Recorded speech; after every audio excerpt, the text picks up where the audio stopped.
Hi, mamas. Today I want to talk to you about a subject that's very important to me, and that's reading.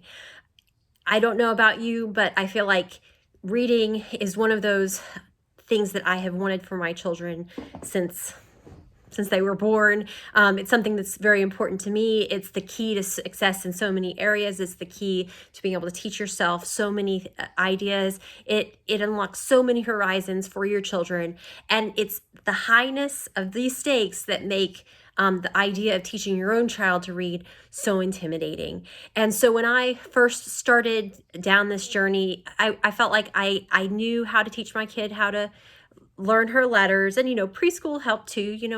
That they learn their letters, they learn their basic letter sounds. But I wanted to make sure that whenever my daughter went off to kindergarten, she would be going to a place that taught phonics. And I did not realize there are actually multiple schools of phonics. And because of that, I was just I encountered in several schools in my area a certain kind of phonics that seemed very rigorous. And I'm a kind of rigorous sort of person. I want my daughter to have academic rigor. And so I said, sign her up. This sounds great. And so what flabbergasted me and there was that she went to school basically knowing her letters, knowing her letter sounds, and ended school still not able to sound out consistently three-letter words like cat and dog. I wanted to know what was happening, what were some of these problems, and so I started to study more carefully the form of phonics that she had been teaching, Spalding phonics, based upon a book and a program developed by a woman by the name of Ramona Spalding called The Writing Road to Reading. I have to admit that when I picked up this book, it seemed very complicated to me. Even with a PhD, even with a go-get-'em attitude, I thought to myself, whew, I'm glad somebody knows how to do this because I certainly don't. But when my daughter started to struggle and wasn't actually learning to read and actually seemed to be struggling more by the end of the year, I thought perhaps I ought to look more into this form of teaching people how to read. Now, it's at this point I discovered Cheryl Lowe. So Cheryl Lowe is the founder of Memoria Press, the Highland Latin School, and she had a whole article on the classical phonics and the Spalding method. So what is the classical approach to phonics, how to teach phonics and how not to, and how to teach phonics.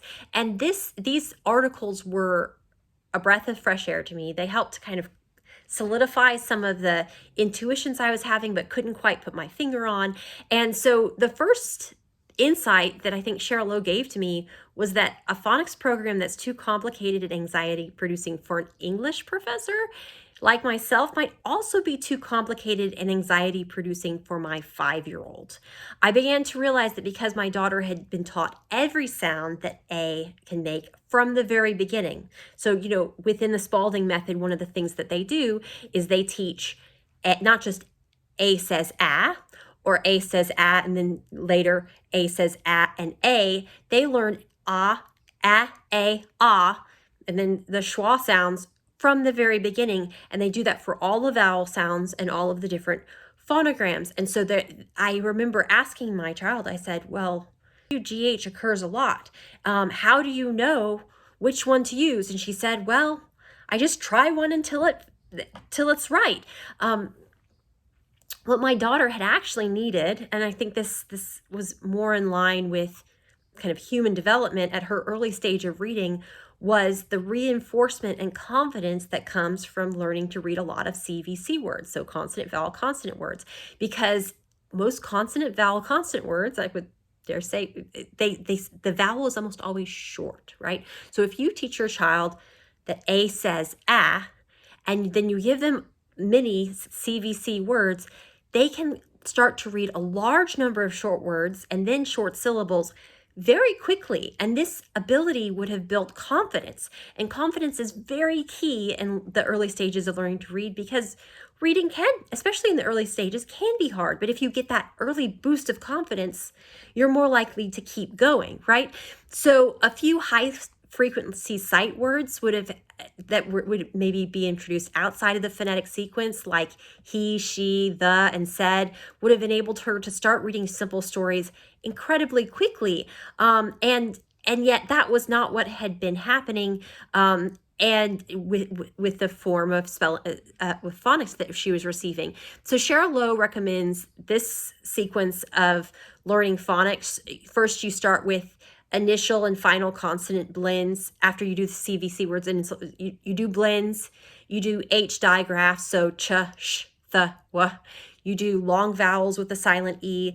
You do long vowel teams, the 3 sounds of Y, and the soft and hard C and G. And once you've gone through that sequence, you've given students 80% of what they need to be able to read a large number of texts. So much learning is the result of little victories along the way, which produce a willingness to keep trying amidst challenges. And a traditional approach to phonics, which is what Cheryl Lowe was advocating for, gives students just a few key principles at first. And once those are mastered, the student's ready to receive more principles. One of the problems I realized with the Spalding method is students were actually being asked to learn a lot of general principles and then and to try to learn all the general principles first before they were really applying them. And so that was enough to produce a fair amount of anxiety. I know my daughter was, I think one of the issues that she was having was that she would actually have too many decisions to make when she saw a word, whereas she should have had a more instinctive approach that by the time she'd read enough CVC words, she would have known to generally use the short vowel sound, for example. So the second insight that Cheryl Lowe gave me was the distinction between learning to read and learning to spell. So Spalding's Writing Road to Reading conflated these two processes. A student needs to know only a few basic principles to decode basic English words. But English's long and complicated spelling history means that encoding, i.e. spelling, is a much harder and longer process.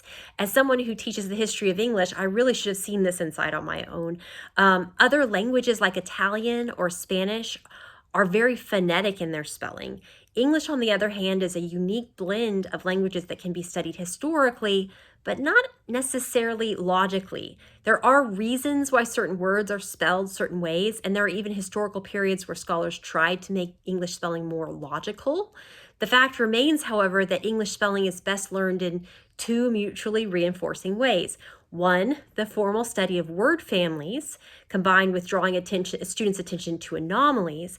And two, careful copy work that trains a student's attention to detail so that when they're reading, they start paying attention to the detail of how things are spelling. So a good spelling program reinforces phonics, but phonics rules are necessary for early reading, and the phonics rules necessary for early reading are actually relatively few.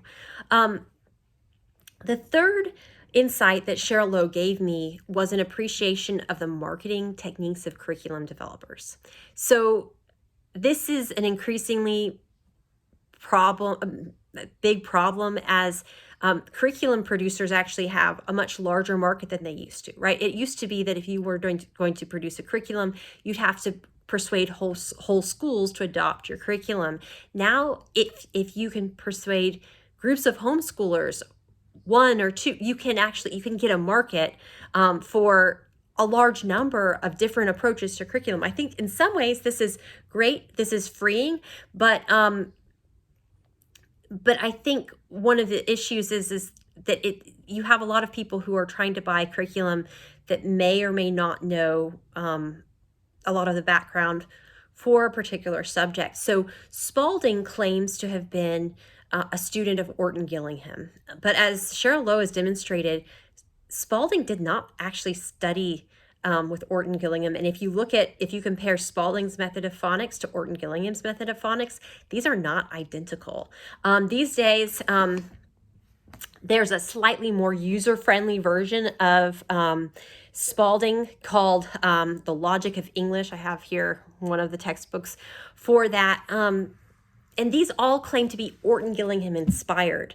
Notice that inspired doesn't mean that these people studied with Orton Gillingham or even following Orton Gillingham. it's like natural at the grocery store. There's no one regulating who or what that means. And so advertisers will attach their system to a known name. People know Orton Gillingham has been an approach that has helped dyslexic children, and they will just ride upon that wave, and people will assume that they must be doing something right. Now that my own children know how to read, I'm realizing that that I'm probably not the only parent that was intimidated by the whole process of teaching reading, because it seemed so complicated. But really, one of the things that I should have realized at the time, and I didn't realize it, was one of the reasons why the phonetic alphabet why we have a universal literacy is because of the phonetic alphabet. And yes, English is not as phonetic as certain languages. It is still a primarily phonetic alphabet, and it is the reason why it is this phonetic nature of our alphabet that has enabled large numbers of people from all walks of life to learn how to read. So I want to give you at the end of this video just two different traditional approaches to phonics, so that you can kind of see the difference between this more complicated form, the Spalding form, and the traditional form. And in later videos, I might go into some of the details of it, but I just want you to see that there are two main roads here. One is Noah Webster's reading handbook, which approaches phonics by means of focusing upon blending the first sound of a letter with the subsequent vowel sound. And then Cheryl Lowe actually revived a slightly different approach that by Florence Aiken from 1913, which emphasized the importance of word families and kind of emphasized learning to change the first sound with the ending. What does that mean? It means that I do think it's not as if there's only one way to study phonics. There's not just one way to study phonics. What is important to realize, however, is that when you're trying to choose a phonics curriculum, is a phonics curriculum should be simple. If it's too complicated for you, if it seems too complicated for you as an adult, it's probably too complicated for your kids. You want to have a phonics curriculum that makes a distinction between the necessary tools that a child needs to do basic reading and the process of learning how to spell.